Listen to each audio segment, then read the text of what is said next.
চলো আজকে ইংরেজি গ্রামারের গুরুত্বপূর্ণ একটা নিয়ম শিখে নিই। তোমরা প্রথমে স্ক্রিনে দেওয়া এই বাক্যগুলিকে লক্ষ্য করো। It is time dash the work ব্র্যাকেটে do. It is time we dash the work ব্র্যাকেটে do. It is time for us dash the work ব্র্যাকেটে ডু। বলো তো এই তিনটি বাক্যে শূন্য স্থানে ডু ভার্বের কোন ফর্ম ব্যবহার করতে হবে? জানা আছে? চলো বিষয়টাকে বোঝার চেষ্টা করি। আজকের এই ক্লাসে আমরা ইট ইজ টাইমের ব্যবহার সম্পর্কে জানবো। ইট ইজ টাইম এই সম্পর্কে আমরা যদি তিনটি স্ট্রাকচার মনে রাখতে পারি, তাহলে যে কোনো পরীক্ষায়, সে কম্পিটিটিভ এক্সাম হোক বা অন্য যে কোনো ধরনের পরীক্ষা হোক, তুমি খুব সহজেই সেগুলোর অ্যান্সার করে আসতে পারবে। এর জন্য আমাদেরকে ইট ইজ টাইমের তিনটি স্ট্রাকচার মনে রাখতে হবে।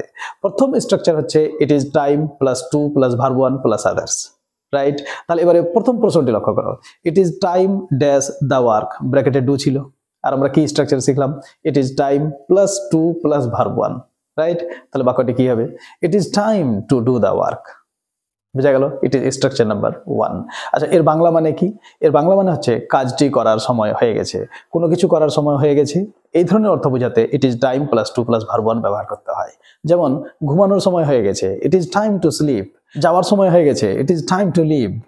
ক্লিয়ার? তাহলে ফার্স্ট স্ট্রাকচার কি শিখলাম? It is time to plus verb one plus others, right? চলো এবার সেকেন্ড স্ট্রাকচার। সেকেন্ড স্ট্রাকচার হচ্ছে it is time plus subject plus verb two plus others. অর্থাৎ ইট ইজ টাইমের পরে যদি সাবজেক্ট থাকে, তাহলে তারপরে ভার্ব টু অর্থাৎ ভার্বের পাস্ট ফর্ম ব্যবহার করতে হয়।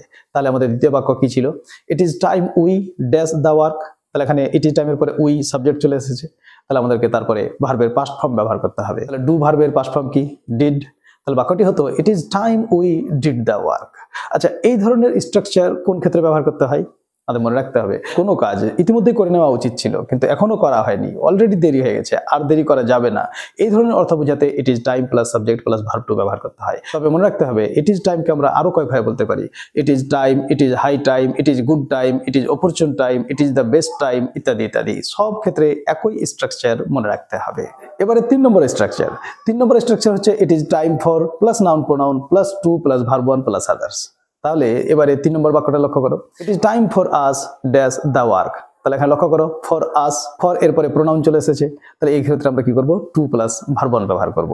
তাহলে it is time for us two do the work. আচ্ছা, এই স্ট্রাকচারটা কখন ব্যবহার করতে হয়? যখন কোনো বিশেষ ব্যক্তি বা বস্তুর কিছু করার সময় হয়ে গেছে, ওই ক্ষেত্রে আমরা এই স্ট্রাকচারটি ব্যবহার করব। যেমন আমার যাওয়ার সময় হয়ে গেছে, তাহলে it is time for me to leave. আমাদের ঘুমানোর সময় হয়ে গেছে, it is time for us to sleep. তাহলে বোঝা গেল? তাহলে এবারে 3টি স্ট্রাকচারকে একসঙ্গে লক্ষ্য করো। Structure number 1, it is time plus to plus verb one plus others. Structure number 2, it is time plus subject plus verb two plus others. And structure number 3, it is time for plus noun pronoun plus to plus verb one plus others. এবারে একসঙ্গে ওই 3টি example লক্ষ্য করো। It is time to do the work, it is time we did the work, it is time for us two do the work.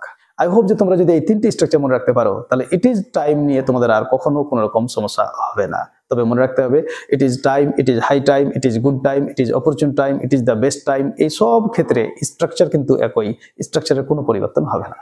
বোঝা গেল? ভালো লাগছে? যদি ভালো লাগে থাকে তাহলে ভিডিওটিকে লাইক করে দাও। তোমরা যদি আমার এই ক্লাস প্রথম দেখে থাকো, তাহলে ইউটিউবে দেখলে ইউটিউব চ্যানেলটি সাবস্ক্রাইব করে নাও, আর ফেসবুকে দেখলে ফেসবুক পেজটিও ফলো করে নিও। Meet you soon in another video. Till then, be happy, take care of yourself, keep watching and keep learning English grammar. Happy learning.